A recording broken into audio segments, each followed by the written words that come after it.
6월 마지막 주일은 상반기를 마감하고 하반기를 새롭게 시작하는 분기점입니다. 제가 매년 6월 마지막 주일에는 말씀의 초점을 회개에 집중해서 지금까지 말씀을 전해왔습니다. 그것은 지난 6개월의 삶을 돌아보고 내가 회개할 것은 회개하고 또 다시 믿음의 뜻을 정하고 하반기도 믿음으로 살자라는 그런 뜻으로 말씀을 그렇게 늘 전해왔습니다.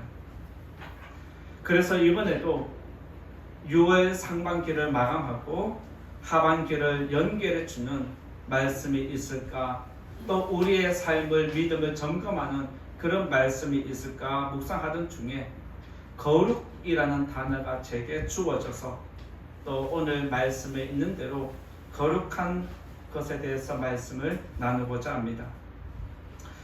그리고 오늘 1절에서 4절까지 말씀을 읽었지만 2절 한 절만 가지고 또 말씀을 나누도록 할 텐데, 혹여 또 제가 말씀을 좀 더 묵상하고 또 이 말씀도 너무 좋아서 연결해서 나누면 좋겠다라는 생각을 가졌는데, 다음에 또 제가 1절에서 4절의 말씀으로 한 번 더 주제를 정해서 여러분들과 말씀 나눌 수 있도록 그렇게 하겠습니다. 2절 말씀 우리 같이 한번 읽어볼까요? 2절만 같이 읽어봅니다. 시작. 너는 이스라엘 자손의 온 회중에게 말하여 이르라. 너희는 거룩하라. 이는 나 여호와 너희 하나님이 거룩함이니라. 하나님은 완전한 분이십니다. 이 부분에 대해서 부정할 수 있는 사람은 없을 거라 생각됩니다. 하나님은 완전함 그 자체이시기 때문에 사람이 하나님의 존재를 정의 내리기는 쉽지 않습니다. 그래서 하나님은 나는 이러한 분이다 라는 것을 자기를 스스로 정의하시고 사람들에게, 우리들에게 자신의 존재를 알려주셨습니다.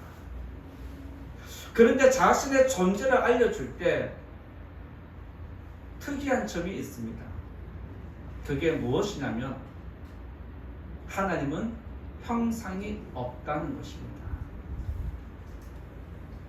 그래서 하나님은 나는 이런 분이다, 이런 분이다 스스로 자신의 존재를 정의 내려서 알려주지만 형상이 없기 때문에 형상을 만드는 것 자체가 벌써 우상이라는 것을 알려주시면서 우상과 자신의 존재를 스스로 구별시키십니다. 오늘 말씀에서 하나님은 자신의 존재를 정의 내릴 때 거룩한 분으로 소개하고 있습니다. 그리고 다른 성경 요한일서 4장 8절에서 하나님은 나는 사랑이다라고 그렇게 정의를 내린 적이 있습니다. 말씀에 기록된 그대로 하나님은 사랑 그 자체입니다. 그리고 오늘 말씀에 있는 대로 하나님은 거룩함 그 자체입니다. 그래서 우리가 하나님을 이야기할 때, 설교할 때 항상 빠지지 않는 단어가 사랑이라는 단어입니다. 하나님을 이야기하면서 사랑이 빠지면 하나님의 존재는 우리에게 특별해지지 않습니다. 그리고 하나님을 이야기할 때 거룩이라는 단어가 들어가지 않으면 하나님의 존재는 우리에게 큰 영향력이 없습니다. 그래서 우리에게 특별한 존재가 되고 우리의 삶에 큰 영향력을 나타내기 위해서는 반드시 하나님은 사랑과 거룩이라는 단어가 함께 들어가야 합니다. 이 단어가 없으면 하나님은 하나님이 안 되는 것입니다. 이만큼 하나님은 사랑 그 자체이고 거룩함 그 자체이십니다. 하나님은 거룩하시기 때문에 저와 여러분에게도 요구하는 것이 있습니다. 그게 바로 거룩한 백성이 되라는 것, 거룩한 삶을 살라는 것입니다. 그러면 하나님은 왜 저와 여러분에게 거룩한 삶을 살라고 요구하실까요? 대충 잘 아시겠지만 바로 내가 하나님의 자녀이기 때문에 그렇습니다. 우리가 하나님의 자녀라는 사실을 아는 것만으로 내 믿음이 자라는 것은 아닙니다.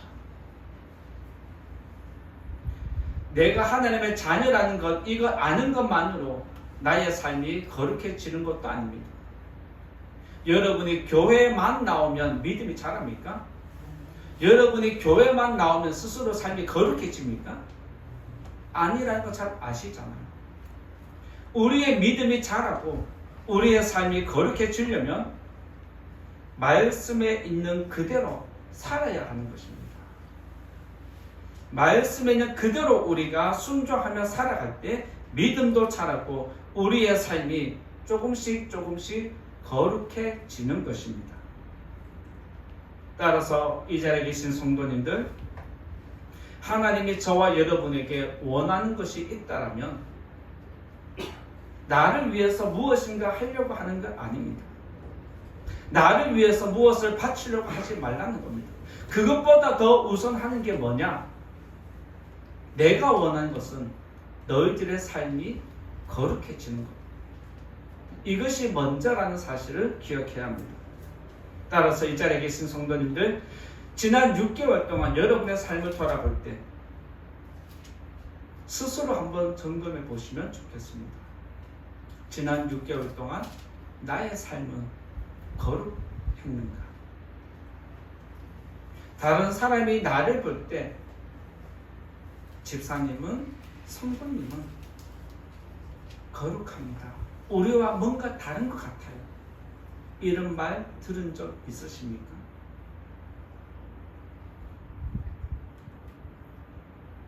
(6개월) 동안의 삶을 돌아보고 나의 삶이 세상 사람과 별반 다를 바 없다면 아직 우리의 삶은 거룩함에 미치지 못하는 것입니다. 다른 사람들과 나의 삶을 비교했을 때 조금 더 구별되고 조금 더 다른 모습이 나타나야 합니다. 그래서 상반기를 마감하고 하반기를 새롭게 시작하는 이때에 성도님들 거룩한 뜻을 세우시고 이번 하반기는 남들이 볼 때에 또 내가 내 스스로 볼 때에 조금 더 구별된 삶이 되어야 되겠다. 이제부터 조금 더 구별된 삶을 살기 위해서 노력해야 되겠다. 이런 거룩한 뜻을 세우시기를 예수님 이름으로 부탁을 드리면서 오늘 말씀 나누고자 합니다. 첫 번째로 하나님이 너희는 거룩하라 라고 할 때에 첫 번째 우리에게 요구하는 것은 죄가 없어야 한다는 것입니다. 너희는 거룩하라 라고 할 때에 먼저 우리에게는 죄가 없어야 한다는 것을 말씀드리고자 합니다. 우리가 읽진 않았지만 레위기 11장 45절에 보면 이런 말씀이 있습니다. 레위기 11장 45절 말씀인데 제가 읽어드립니다. 나는 너희의 하나님이 되려고 너희를 애굽 땅에서 인도하여 낸 여호와라. 내가 거룩하니 너희도 거룩할지어다. 레위기 11장 45절에서 정확한 정의를 내립니다. 내가 거룩하니 너희도 거룩할지니라. 하나님은 레위기 1장부터 끝장까지 말씀을 계속해서 하는데 그 모든 내용의 초점이 무엇이냐면 거룩함에 초점이 맞추어져 있습니다. 제사를 드릴 때는 이렇게 드리고 이런 방법으로 드리고 짐승을 잡을 때는 이렇게 해야 된다. 엄청나게 꼼꼼하게 다 얘기해 주십니다. 그런데 그 모든 내용의 초점은 거룩함에 집중됩니다. 그리고 오늘 말씀에도 거룩한 백성이 되라고 하십니다. 19장에서 이 말씀을 주시기 전에 11장에서 내가 거룩하니 너희도 거룩해야 한다라고 말씀해 주십니다. 이것은 무조건적인 명령입니다. 부모가 자녀에게 무조건적인 명령을 할 때가 있습니다. 이것은 무조건 해야 되는 것. 무조건 해야 하는 것은 자녀와 타협되는 것이 아닙니다. 무조건 해야 할 것과 무조건 안 해야 될 것이 있는 것입니다.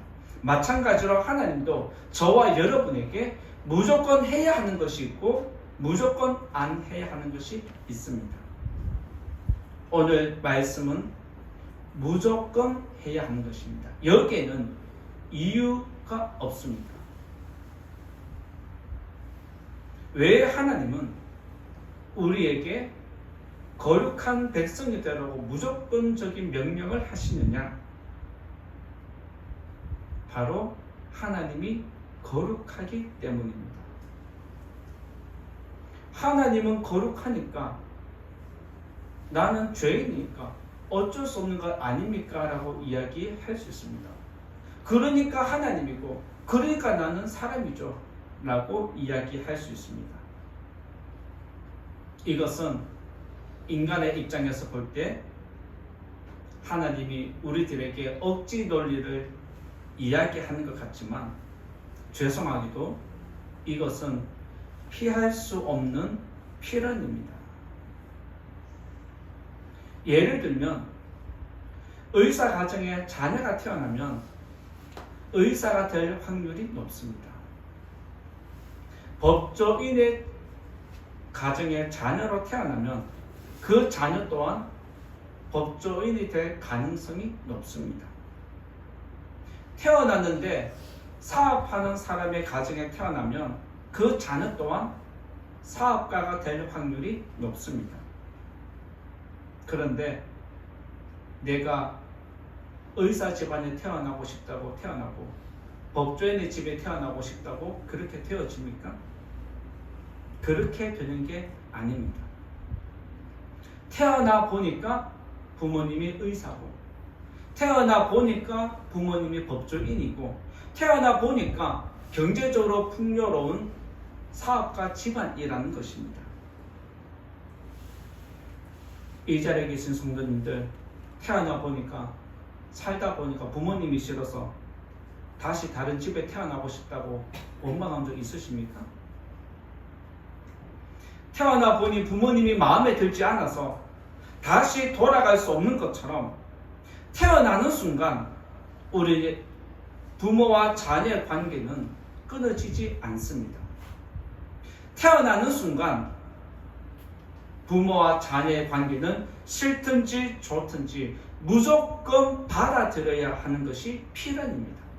마찬가지로 저와 여러분은 이미 예수님을 믿었기 때문에 하나님의 자녀로 선택을 받았기 때문에 내가 좋든지 싫든지 무조건 거룩한 삶을 살아야 하는 자녀입니다. 믿으시기 바랍니다. 만약 이것이 안 믿어진다면 믿음을 포기해야 됩니다.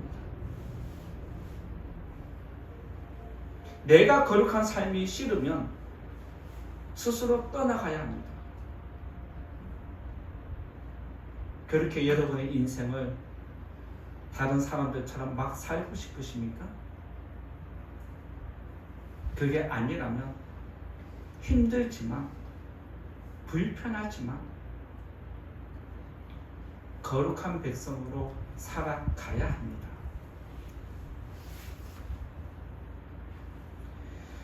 거룩이라는 단어는 죄가 없는 상태를 의미합니다. 이것을 조금 더 구체적으로 말씀드리면 어떠한 미세한 흠도 발견할 수 없는 완벽한 존재에게 붙여주는 단어가 거룩이라는 단어입니다. 이 세상에 있는 모든 것은 다 흠이 있습니다. 그런데 흠이 없는 존재가 있다라고 가정을 하고 사람들은 그런 존재가 있다라면 신적인 존재라고 이야기를 합니다. 그래서 거룩이라는 단어는 신적인 속성에만 붙는 단어입니다. 바다가 육지를 삼키지 못하는 것은 눈에 보이지 않는 어떤 경계선이 있기 때문입니다. 하나님과 죄인을 구분하는 경계선이 있다라면 바로 거룩이라는 단어입니다. 하나님은 죄가 없을 뿐만 아니라 죄를 보면 반사적으로 거룩한 능력이 나갑니다. 그래서 하나님은 거룩함 그 자체이기 때문에 죄가 보이는 순간 자동적으로 그 죄를 사면시켜 버립니다. 그래서 하나님은 모든 것을 다 거룩하게 만드는 능력이 있습니다. 하나님이 거룩한 도구로 사용한 많은 사람들이 있는데 그 사람들이 아무리 하나님의 손에 붙잡힌 거룩한 도구가 되었다 할지라도 하나님은 그들과 항상 일정한 거리를 유지하셨습니다. 그래서 출애굽기 3장 5절에 보면 모세가 가까이 올 때에 가까이 오지 마라. 그 자리에서 신을 벗어라 말씀하셨습니다. 하나님이 여호수아를 만날 때도 네가 지금 서 있는 곳은 거룩하기 때문에 신발을 벗으라 명령하셨습니다. 하나님께서 그들에게 신을 벗으라는 것은 지금 이곳에 하나님이 임재했다는 뜻입니다. 내가 지금 이곳에 임재했기 때문에 죄인은, 흠이 있는 사람은 절대로 이 영역 안에 들어올 수 없다는 것을 이야기하는 것입니다. 이처럼 하나님은 거룩함 그 자체이시기 때문에 하나님이 임재하는 곳은 거룩한 장소가 됩니다. 여러분이 하나님을 모셨다라면 여러분의 신령은 거룩함 그 자체가 되는 것입니다. 그리고 하나님은 우리를 자녀로 선택했기 때문에 우리는 거룩한 자녀가 된 것입니다. 자녀가 행동을 올바르게 하지 않으면 자녀도 욕을 먹지만 또 누가 욕을 먹냐면 부모가 욕을 먹게 되어 있습니다. 마찬가지로 성도가 거룩한 삶을 살지 않으면 하나님의 영광은 땅에 떨어지고 사람들에게 무시당한 것이 당연합니다. 지금까지 여러분들이 나는 거룩한 삶을 살지 않았다라고 생각이 들면 그만큼 6개월 동안 하나님이 나 때문에 욕먹었다 생각해야 됩니다. 내가 세상 사람들과 다른 삶을 살지 않았다라면 하나님은 나 때문에 무시당하고 있다는 것을 기억해야 됩니다. 그래서 우리들은 하나님 앞에 내가 회개할 것이 있는 죄인이라는 것을 인정해야 됩니다. 지난 6개월 동안 여러분의 삶은 거룩한 삶이었습니까? 만약 거룩하지 못한 말과 행동으로 내가 지난 삶을 살아왔다면 이제 하반기는 하나님, 내가 조금 더 거룩해지면 좋겠습니다. 내 말과 행동을 조심해서 하나님을 영화롭게 하는, 하나님을 기쁘시게 하는 백성이 되겠습니다. 이런 뜻을 정하시는 성도님 되셔서 이번 하반기도 하나님의 영광이 여러분들과 함께 하기를 소원합니다. 두 번째로 말씀드릴 것은 청결해야 한다라고 말씀드리고자 합니다. 하나님이 우리에게 거룩해라 라고 할 때에 그 안에는 청결함이 포함되어 있습니다. 오늘 말씀에 기록되어 있진 않지만 마태복음 5장 8절에 보면 예수님이 산에서 많은 백성들에게 가르침을 주셨는데 마음이 청결한 자는 복이 있다라고 말씀하셨습니다. 그리고 마음이 청결한 자는 복이 있는데 어떤 복이냐? 하나님을 대면하는 복입니다. 그래서 우리가 거룩한 백성이 되려면 마음이 깨끗해야 됩니다. 마음이 청결한 자는 죄와 상관없는 것을 의미합니다. 마음이 청결하려면 죄와 서서히 거리가 멀어져야 합니다. 이것이 곧 구별된 삶을 이야기하고 거룩한 삶을 이야기합니다. 마음이 청결하다는 것은 내 영혼이 죄와 상관이 없다는 걸 이야기합니다. 내 영혼이 죄에서 해방된 순수한 상태를 의미합니다.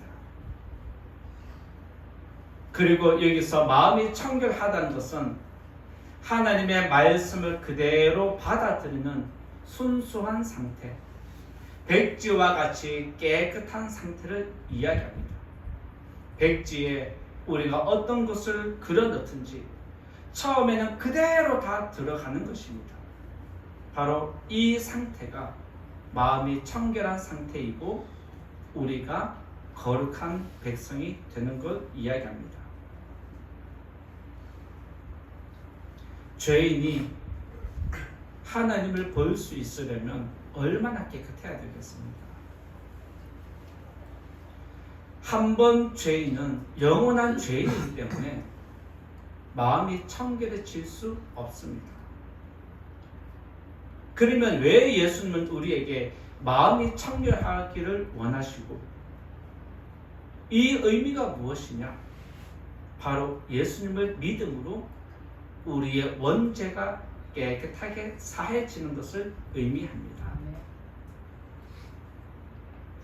죄인이 하나님을 볼 수 있을 만큼 마음이 청결하다는 것은 그의 삶에 거짓이 없고 그의 심령에 불의함이 없다는 것을 이야기하고 그 사람이 누구를 대하든지 누구를 만나든지 항상 진실하다는 것을 의미합니다. 여러분들이 누군가를 만났을 때 저 사람은 진실해, 저 사람은 참 청결해, 저 사람 참 순수해, 이런 단어가 나온다면 그 사람의 심령이 투명하다는 뜻입니다.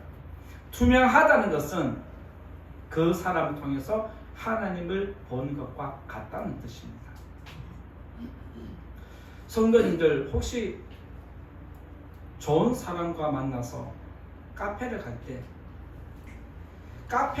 때 사방이 탁 트인 카페를 찾아가십니까? 아니면 사방이 딱 막혀있는 카페를 찾아가십니까? 여러분들이 찾아가는 카페나 식당 좋은 데 가면 전망이 좋은 곳 찾아가지 않습니까? 왜 그럴까요? 탁 트인 전망을 보면 내 심령이 청결해지고 내 마음이 맑아지는 그런 느낌이 들기 때문에 그렇습니다. 아름다운 풍경을 보면서 음식을 먹거나 차를 마시면 기분이 좋아집니다. 왜 사람들이 전망이 좋은 카페와 식당을 찾아갑니까? 전망이 좋은 곳은 사람들의 마음을 깨끗하게 만들어주고 답답한 마음을 풀어주는 기분이 있기 때문에 그렇습니다. 마찬가지로 창이 깨끗하면 전망이 좋은데, 만약 카페를 갔는데 전망이 좋은 곳이라 해서 찾아가는데 하필 그날 창이 지저분하고 얼룩덜룩져 있다라면 여러분들은 반드시 실망을 합니다. 기대를 한 만큼 아쉬움이 있기 마련입니다. 창이 깨끗하면 전망도 좋아지듯이 여러분의 마음이 청결하면 하나님을 보게 됩니다. 여러분의 마음이 깨끗하면 하나님의 것을 그대로 받아들이게 되어 있습니다. 우리만 하나님을 보는 게 아니라 다른 사람이 나를 통해서도 하나님을 본다는 것입니다. 즉 여러분의 심령이 깨끗한 유리창과 같아야 한다는 걸 의미합니다. 여러분의 마음이 깨끗하면 나를 통해서 하나님을 보게 되는 것입니다. 그래서 우리들이 마음이 청결해야 된다는 것을 의미합니다. 이것은 우리의 마음을, 우리의 심령을 깨끗하게 관리하지 않으면 나를 보고 사람들이 실망하게 되고 나 때문에 하나님을 욕하게 된다는 것입니다. 우리는 예수님을 믿어서 이미 구원은 받았지만 죄에서 완전하게 해방된 것은 아닙니다. 내가 예수님 믿는다고 죄 안 짓고 살아갈 수 있습니까? 내가 예수님 믿으니까 이제 막 죄를 지어도 되는 것입니까? 우리는 예수님을 믿음으로 원죄는 해결되었지만 아직도 우리에게 죄의 본성이 남아있어서 언제든지 죄를 지을 수 있습니다. 언제든지 죄를 지을 가능성이 있는 사람들입니다. 따라서 우리가 거룩해지고 우리 마음이 청결해지기를 원한다면 우리의 마음을 깨끗이 닦아야 합니다. 우리의 마음이 세상 것으로 더럽혀지지 않도록 부지런히 우리 마음을 닦아야 하는 것입니다. 식당에 갔는데 옷에 음식물이 떨어지면 음식물 떨어졌네 하고 툭 칩니까? 아니죠. 혹시 음식물 치다가 다른 데 또 번질까봐 조심해서 음식물을 다루지 않습니까? 내 옷에 음식물이 물들지 않도록 빨리 제거하는 것처럼 우리 심령에도 더러운 것이 묻기 시작할 때 빨리 민감하게 떨쳐내는 것이 바로 우리의 심령을 청결하게 지키는 것입니다. 이것이 바로 우리의 거룩한 삶입니다. 그러면 육적인 것이 우리에게 묻으면 닦아내면 그만이지만 우리 영혼에 더러운 것이 묻으면 우리 영혼에 더러운 것이 스며들면 우리 영혼에 죄악된 것이 어둠의 권세가 스며들면 우리는 어떻게 그것을 깨끗하게 닦을 수 있을까요? 시편 119편 9절에 보면 우리의 심령을 깨끗하게 닦아주는 것은 말씀이다라고 가르쳐주는 말씀이 있습니다. 119편 9절에 보면 청년이 무엇으로 그의 행실을 깨끗하게 하리이까? 주의 말씀만 지킬 딸은 이니이다 라고 하면서 우리 영혼의 심령을 청결하게 닦아주는 것은 바로 말씀이다라고 가르쳐 줍니다. 여러분의 영혼에 탐심이 들어오면 우리의 영혼은 흐려지게 됩니다. 우리에게 욕심이 일어나고 죄가 들어오면 영적인 분별력은 떨어집니다. 이러한 흐려짐과 분별력을 다시 원상 회복시키는 것은 깨끗하게 닦아주는 것인데 그게 말씀이라는 도구입니다. 왜 그러느냐? 하나님 말씀은 죄가 무엇인지 정확하게 찔러줍니다. 너 죄를 지었다 안 지었다. 너가 한 것이 죄다 아니다. 분명한 선을 그어주십니다. 우리들은 합리적으로 생각하고 내가 괜찮으면 그것이 마치 죄가 아닌 것으로 착각을 합니다. 그리고 때로는 죄를 지었음에도 불구하고 이것은 죄가 아니다라고 합리화시키는 모습이 우리에게 있습니다. 그런데 하나님은 절대 우리를 눈치 보지 않습니다. 분명한 말씀으로 너는 죄를 지었다 안 지었다 정확하게 찔러줍니다. 그리고 하나님 말씀은 우리의 마음이 더럽다 더럽지 않다, 우리의 영적인 상태가 우리의 심령의 상태가 어떠한지 정확하게 가르쳐 주십니다. 얼핏 볼 때는 창이 깨끗해 보이지만 자세히 들여다보면 얼룩진 것이 많이 있는 것을 발견하게 됩니다.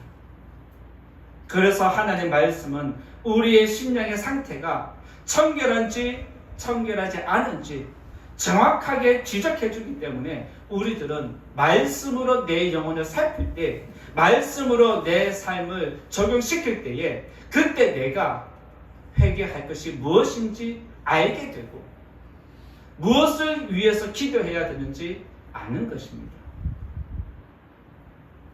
말씀으로 우리 영혼을 돌아보지 않으면 죄송하게도 우리는 기도할 거 별로 없습니다. 먹고 사는데 지장 없으면 기도 안 해도 됩니다. 먹고 사는데 지장 없고 말씀이 우리에게 없으니까 그냥 필요한 것만 대충 그냥 기도하면 되는 것으로 생각을 합니다.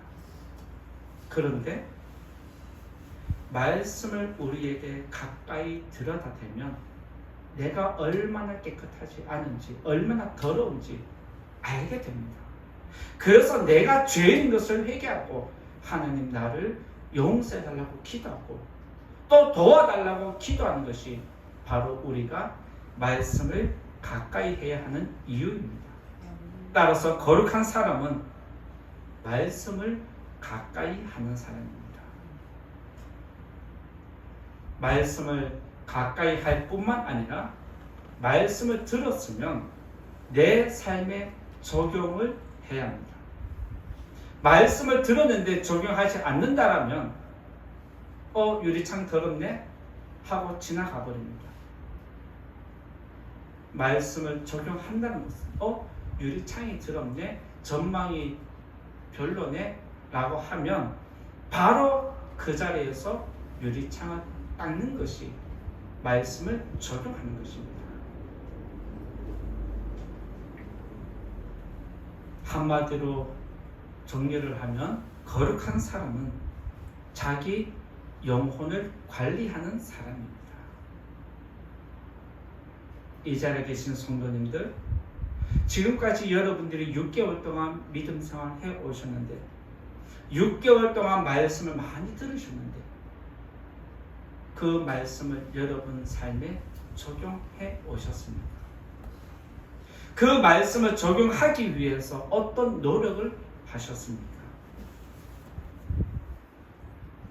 말씀으로 여러분 삶에 한번 적용해 보시고 내 삶이 거룩함으로 변하는지 변하지 않는지 돌아보라는 것입니다. 말씀을 적용한 다음에 말씀의 능력이 있다 없다 판단하라는 것입니다. 말씀을 내 삶에 적용했는데 내 삶이 거룩함으로 변화되지 않으면 그때 떠나도 괜찮은 것입니다. 말씀을 적용하지도 않고 말씀에 순종하지도 않으면서 내가 믿음이 없다 있다 말하지 말라는 것입니다. 여러분이 지난 6개월 돌아보고 말씀을 내게 온전하게 적용하지 않았다면 이번 하반기는 말씀 그대로 여러분의 삶에 적용하시고 그 다음에 내 삶이 거룩해지는지 거룩하지 않은지 판단하시기 바랍니다. 오늘도 하나님 말씀으로 살기로 뜻을 정하는 여러분들에게 하나님이 여러분과 함께 하시기를 예수님 이름으로 축원드립니다. 세 번째 말씀 드리고자 하는 것은 성령을 받아야 한다라고 말씀 드리고자 합니다. 너희는 거룩해라 라고 할 때에 바로 그 안에는 성령을 받아야 한다는 뜻이 포함되어 있습니다. 요한복음 20장 22절에 보면 예수님이 죽었다가 부활하신 이후에 제자들에 찾아오셔서 그때 하신 말씀이 성령을 받으라고 말씀하셨습니다. 죽었다가 부활하신 이후에 제자들이 지금 무서워서 세상 사람들을 눈치 보고 있을 때 위로의 말이 아니라 성령을 받으라는 이 말씀을 하십니다. 그만큼 믿음 생활에 중요한 것은 성령이 있고 없고의 차이가 엄청난 것입니다. 그래서 거룩한 백성은 성령을 받기 위해서 노력한다는 것입니다. 앞에서 잠깐 언급한 것처럼 우리는 예수님을 믿음으로 원죄에서는 분명히 해방되었습니다. 믿습니까? 이것은 분명한 진리입니다. 그렇다라고 해서 원죄가 해결되었다라고 해서 우리가 죄의 유혹에서 완전히 벗어났느냐? 그건 아니라는 것입니다. 원죄에서는 해방이 되었지만 아직도 죄의 영향력이 있기 때문에 죄의 유혹을 뿌리칠 수 없는 육신을 갖고 있기 때문에 우리는 아직도 죄인입니다. 우리가 아무리 예수님을 잘 믿어도 우리는 여전히 계속 죄를 지으며 살아가는 존재입니다. 그리고 앞으로도 우리는 죄를 지으며 살아갈 수밖에 없는 존재입니다. 그러면 내가 예수님 믿을 필요가 없네? 라고 생각할 수도 있습니다. 그런데 예수님은 분명하게 가르쳐 주셨습니다. 이미 목욕한 사람은 손과 발만 씻으면 된다라고 말씀해 주셨습니다. 즉 원죄에서 해방된, 원죄에서 구원받은 백성은 이제부터 예수의 이름으로 내 앞에 나와서 손과 발만 씻으면 된다는 건데 예수님의 이름으로 기도하면 된다는 겁니다. 예수의 이름으로 회개를 하라는 것입니다. 아침에 손을 씻었다라고 밖에 나가서 하루 종일 움직이면서 손을 안 씻고 잠자리에 드십니까? 그런 사람은 없습니다. 아침에 손을 씻었으면 회사 간 다음에 또 이것저것 하다 보면 손은 매번 여러 번 계속해서 씻는 것이 정상입니다. 손을 자주 씻을수록 좋은 것은 우리 손에 세균이 내게 들어오지 않기 때문입니다. 마찬가지로 우리의 심령도 우리의 영적인 상태도 말씀과 기도로 자주 닦으면 닦을수록 자주 씻으면 씻을수록 우리의 삶이 더 거룩해진다는 것은 불변의 진리입니다. 여러분이 만약 거룩한 삶을 살기를 원한다면 늘 말씀을 가까이 하고 기도로 우리 영혼을 살펴야 합니다. 그런데 손을 씻었다고 해서 세균이 사라집니까? 이것 만지고 손을 씻고 저것 만지고 손을 씻었다라고 해서 세균이 사라집니까? 아닙니다. 우리 손에는 항상 세균이 있는 것처럼 우리의 심령에도 항상 죄가 묻어 나오는 것입니다. 무슨 말이냐? 거룩한 능력으로 우리의 심령을 품어주지 않으면 우리들은 언제든지 죄를 지을 수 있다는 뜻입니다. 따라서 지금보다 우리가 더 거룩한 삶을 살려면 반드시 성령과 함께 믿음 생활해야 합니다. 성령은 우리의 죄를 이기도록 만들어 주십니다. 성령은 악을 다스릴 수 있는 능력을 우리에게 공급해 주십니다. 성령은 죄를 짓고자 하는 욕구가 일어날 때 그것을 눌러주십니다. 그래서 우리로 하여금 스스로 거룩한 능력을 지킬 수 있도록 자정의 능력을 우리에게 허락해 주십니다. 그래서 때로는 우리가 죄를 짓고 싶지만 죄를 지면 안 된다라고 우리 안에서 싸움이 일어나는 것도 바로 성령이 나와 함께 하기 때문입니다. 이처럼 하나님은 저와 여러분을 거룩하게 살라고 명령만 하는 것이 아니라 거룩한 백성이 되도록 예수님을 보내주셨고 또한 늘 거룩함을 유지할 수 있도록 성령을 보내주셨습니다. 그래서 우리들은 성령과 함께 할 때는 죄를 피할 수 있고 죄를 이길 수 있고 죄를 다스릴 수 있지만 성령이 함께 하지 않으면 우리들은 죄에 끌려갈 수밖에 없습니다. 성령은 거룩한 능력입니다.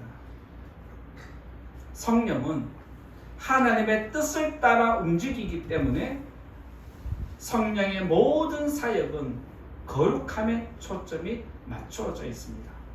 그래서 여러분들이 만약 거룩한 삶을 원한다라면, 지금보다 더 나은 삶을 원한다라면 성령을 따라서 살면 됩니다.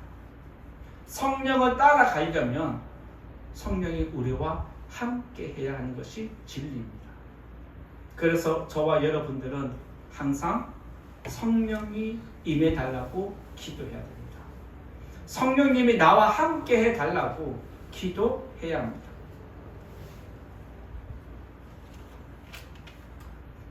만약 여러분들이 지금까지 거룩한 삶을 살지 않았고 죄를 지으면서 살았고 내 마음대로 악을 행하면서 살아왔다라면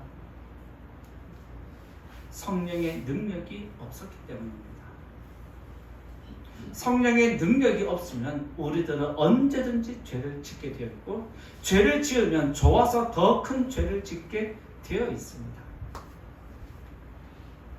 이처럼 성령이 없으면 우리들은 세상에서 무능력한 성도가 됩니다. 그런데 성령이 우리와 함께 하시면 무너졌던 믿음도 한순간에 세워지고 무기력했던 우리의 삶이 더 거룩해지고 세상과 사람 앞에 눈치 보고 무기력했던 우리의 영혼이 세상과 사람을 향해서 담대하게 일어서게 되는 것입니다. 따라서 성령은 우리 믿음 생활의 모든 것입니다. 성령이 없으면 우리의 삶은 거룩해질 수 없다는 것을 기억하고 우리 믿음 생활의 끝판왕, 우리 믿음 생활의 가장 중요한 핵심, 우리 삶의 거룩한 삶의 완성은 바로 성령에 의해서 이루어집니다. 거룩한 삶을 원하는 성도님들 있다라면 이제부터 내가 무엇인가 하려고 하는 것보다 그 전에 먼저 성령을 구하시기 바랍니다. 성령님이 여러분과 함께 하시면 길을 열어주시고 피하게도 하시고 다스리게도 하시고 또한 절제할 수 있는 능력도 주십니다. 지난 6개월 동안 여러분의 삶이 어떠했는지 돌아보시고 이제부터 성령님을 초청하시고 성령님과 함께 이번 하반기도 믿음으로 거룩한 능력을 나타내며 살아가는 성도님 되시기를 부탁을 드립니다. 이제 결론의 말씀으로 말씀드리고자 하는데 출애굽기 19장 6절에 있는 말씀을 제가 읽어드리겠습니다. 출애굽기 19장 6절에 이런 말씀이 있습니다. 너희가 내게 대하여 제사장 나라가 되며 거룩한 백성이 되리라. 너희가 내게 대하여 제사장 나라가 되며 거룩한 백성이 되리라. 이런 말씀을 하셨습니다. 하나님이 저와 여러분에게 원하는 것은 거룩한 삶을 살아가는 것입니다. 왜 우리에게 거룩한 삶을 원하시느냐? 하나님 아버지, 우리 아버지가 거룩하기 때문입니다. 우리가 세상에서 거룩한 것을 선택하고 구별된 삶을 살아갈 때 하나님은 자녀인 우리들을 통해서 기뻐하십니다. 거룩한 삶을 살고 싶다고 해서 내 의지가 강하다고 해서 내가 노력하면 될 것처럼 생각되지만 그게 아닙니다. 거룩한 삶은 내 의지와 노력으로 되는 게 아니라 말씀과 기도로 성령을 의지할 때 거룩한 삶이 가능한 것입니다. 이 사실을 기억하고 이번 하반기에도 성령님과 함께 거룩한 삶을 살아가는 저와 여러분 되시기를 바랍니다. 말씀을 생각하면서 같이 기도하면 좋겠습니다.